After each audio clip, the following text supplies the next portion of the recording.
Here are 10 things I wish someone told me when I was dealing with an eating disorder. Hello, everyone, and welcome to my page. I don't know if you know, but I used to be dealing with an eating disorder, and that was actually the pinpoint that changed my entire life because that was also my spiritual awakening. I really tried to collect 10 things that back then, when I used to be going through an eating disorder, specifically binge eating disorder, I wish someone told me. The first one, your experience is real. If you just had actually looked at the symptoms, or you self-diagnosed yourself with this eating disorder, or you notice that your patterns about eating are not the same as they used to, then probably you are dealing with an eating disorder. I used to be dealing with binge eating disorder, so I have a whole entire video where I explain my story.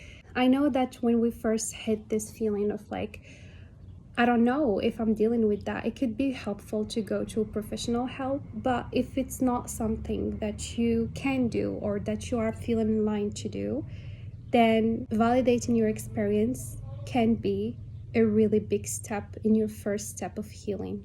The second one, healing is possible. When I used to be dealing with my eating disorder back then, I think it was in 2018, 2019, I didn't find a lot of people talking about it so openly. So just know that it is possible to heal. Therapy exists. Books exist. There is a lot of work that can be done. Having faith and trust in yourself, trust in divinity, God, whatever you believe in, that healing is possible is a very, very important step to make. 3, accept the enemy. I know this is a controversial advice, but for my own story, for my own healing, trying to hate this part of me or this symptom or whatever you want to call it, I used to call it as a part of me who I felt and saw it as something hating me because it was causing me so much pain. I wasn't living anymore a flow in life. Every time I wanted to eat something, I was thinking about myself, is it normal or is it not? So I get you when you feel that it is your enemy because it can be seen that way. But the only path for me and the only trajectory for me towards healing was to accept the enemy, to have conversations with this enemy, to heal, to learn about inner work. Not everyone would advise you about that because they kind of make it feel like a monster that you had to fight and get over it. But then ask yourself, why is it there in the first place? If it's just there to fight it, then what's the reason? Because trust me, if that is the path you want to take, it's totally normal and totally okay if you want to take that path of fighting this enemy and trying to get rid of it. I tried it. I tried to work harder. I tried to shrink myself from eating or eat enough or whatever. That didn't work. What worked for me, listen to the message that want to be heard. What is underneath this enemy and monster that I used to see? What it is the message that wants me to receive it. And as I said, the video that I have on another chapter is explaining this so much well. The fourth thing I wish someone told me is, it is not because you see some people who have gone through their healing about their eating disorder that took them 4 years or 10 years or a lifetime, or they're still struggling with it, then that's your story. And take that advice even for anything in your life. It's not because someone took them 10 years, 20, or I don't know, a never-ending cycle that it is gonna be your path too. Mine took me 1 year. And some took them less than that. I used to remember like a person I talked to who was dealing with that. She told me she has healed herself in 6 months. Like, everyone's journey is different.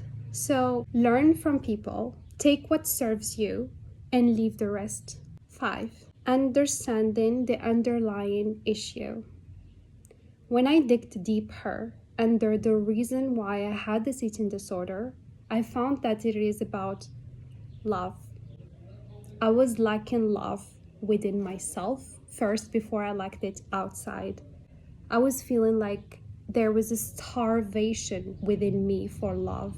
There was a starvation for me to be compassionate with myself, to awaken this compassion. And as you know, in this universe, in order to live the light, we have to go through the darkness, through the pain, because in the pain, we awaken the diamond. The reason I feel that I had this eating disorder were so many reasons. I feel like, first of all, it was for my spiritual awakening, to awaken to who I am, to my power, to love myself, to meet myself, to release all the attachments that my inner child had. So really, it's a big opening for me that changed me completely into being authentic, into finding my voice in my career, in my relationships, so many things. But this was the doorway. And I know like a lot of people try to conceptualize it as an eating disorder, so it has to deal with eating or working out. That's it. But guys, we have a mind, we have a heart, we have a soul, we have a body. So we cannot just really shrink ourselves into just being a body. The body is important. It is a very, very physical, important avatar that we need to live by in this life. But we have a mission also in this life. So ask yourself, what is yours? I know it sounds weird sometimes to relate a topic that is related to food with something really spiritual, but everything is spiritual. My meaning of love was that I was control and was lack. So I had to force myself into eating too much because food was for me a meaning of love. Food is beautiful, but I related it so much with love that it was the only way for me to get love. So that's why I was feeling this starvation and this reasoning and this wanting to eat too much. Once I understood this, and with the tools I used of inner work, everything changed. 6, be seen. And I know this is so scary. I get you. I really do. But trust me. Surrounding yourself by trustworthy people. If it's your family, if it's your friends, if it's your partner, if it's really people you trust on internet or even professional people, they really can help you, because talking about this subject in it of itself and being seen for it releases so much of the fear we have and the loneliness and the isolation we have, because I know how it feels like. I've been there. Let me tell you, I was so scared of opening myself to my friends, but I did. That was my first step of really being seen, raw and vulnerable.